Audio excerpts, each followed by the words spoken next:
O novo Código de Processo Civil, preparado por uma comissão de juristas, deve substituir o atual. Mas algumas mudanças são polêmicas e uma delas é o aumento do poder dos juízes de primeiro grau.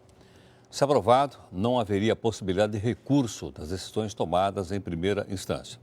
E olha, para a gente entender melhor isso, nós convidamos aqui o professor Costa Machado, que está aqui conosco. Professor Costa Machado, boa noite, muito obrigado pela sua participação conosco. É um prazer estar no seu programa. Professor, como é que funcionaria isso? Que tipo de poder, então, teria o juiz para decidir em caráter terminativo algumas lides, algumas pendências? Na verdade, a crítica que eu tenho feito não é exatamente essa que foi anunciada. Não é verdade que não caberá recurso contra a sentença do juiz. Caberá, sim, recurso contra a sentença do juiz, o recurso de apelação, como sempre cabe. O problema é que esse projeto tira o efeito suspensivo da apelação.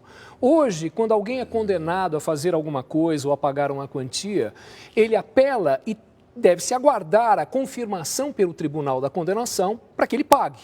E com a reforma isso desaparece. O juiz proferirá a sentença, ela será apelável, sem efeito suspensivo, e a pessoa terá de pagar a condenação imediatamente, por meio de uma execução provisória. Esse é o grande problema. Sim. No Brasil, eu tenho dito insistentemente, de cada 10 sentenças proferidas, 4 ou 5 são modificadas. Num sistema como esse, como nós podemos tirar o efeito suspensivo da apelação sem que isso produza um número enorme de sentenças injustas sendo executadas imediatamente? Isso é uma agressão a um princípio de direito processual que se chama duplo grau de jurisdição.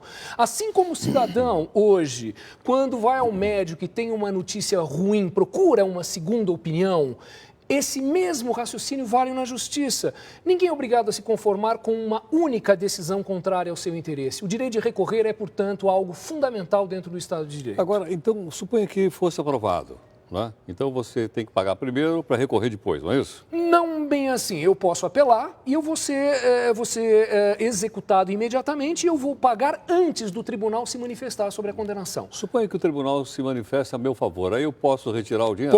Pode. Haverá de acontecer uma execução inversa. Na verdade? Na verdade, a justiça não pode ser tão rápida desse jeito. O que nós precisamos é de um choque de gestão no Poder Judiciário para que uma apelação na nossa justiça não leve, como em São Paulo, 5 ou 6 anos para ser julgada. Quanto tempo? 5 ou 6 anos, no estado de São Paulo, uma apelação está levando para ser julgada. No Rio Grande do Sul, uma apelação é julgada em 3, 4 meses. No Rio de Janeiro, uma apelação é julgada em 7, 8 meses. Por quê? Por que razão? Porque tem muitas ações ou não? Com certeza. São Paulo responde... Mais do que o Rio Grande do Sul e mais do que o Rio de Janeiro? Muito mais. São Paulo responde por quase 25% de todos os processos que tramitam no Brasil. Há mais ou menos 86 milhões de processos no Brasil e 20 milhões em São Paulo. É por isso que demora muito. Então, o que nós precisamos é de um choque de gestão no Poder Judiciário para que as apelações sejam julgadas num prazo mais curto. A solução não é concentrar poderes nas mãos dos juízes de primeira instância, e sim fazer com que a segunda instância e também a primeira funcionem de uma maneira mais adequada. Isso depende de um choque de gestão e não de um novo Código de Processo Civil. Sim. Agora, isso valeria também na Justiça Trabalhista ou não?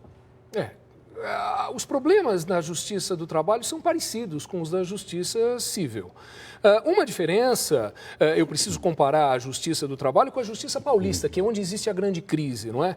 É que há recursos orçamentários na Justiça do Trabalho. Em 2011, a proposta orçamentária para a Justiça do Trabalho, que é uma justiça federal, era de 12 bi, e ela recebeu os 12 bi.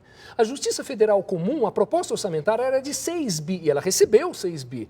Em São Paulo, a proposta orçamentária era de 7 bi, e vieram apenas 5 bi. É uma falta grande de dinheiro para enfrentar todos esses problemas. Então, falta tudo em São Paulo. Faltam servidores, alguns números que são estarrecedores. Como pode uma justiça funcionar com esses números que eu vou dar? No ano 2000, havia 10 milhões de processos em São Paulo e 54 mil servidores. Hoje nós temos 20 milhões e 45 mil servidores. Em 2004, havia 12 milhões de processos e 6 mil oficiais de justiça. Hoje nós temos 20 milhões e 5 mil oficiais de justiça. O problema é de gestão, falta informatização, faltam juízes, falta dinheiro para tudo. É por isso que ela não funciona. Não é reformando o Código de Processo Civil e transformando a nossa justiça numa coisa autoritária, com juízes de primeiro grau podendo tudo contra nós, que nós vamos resolver. Na verdade, vamos criar muitas e muitas injustiças.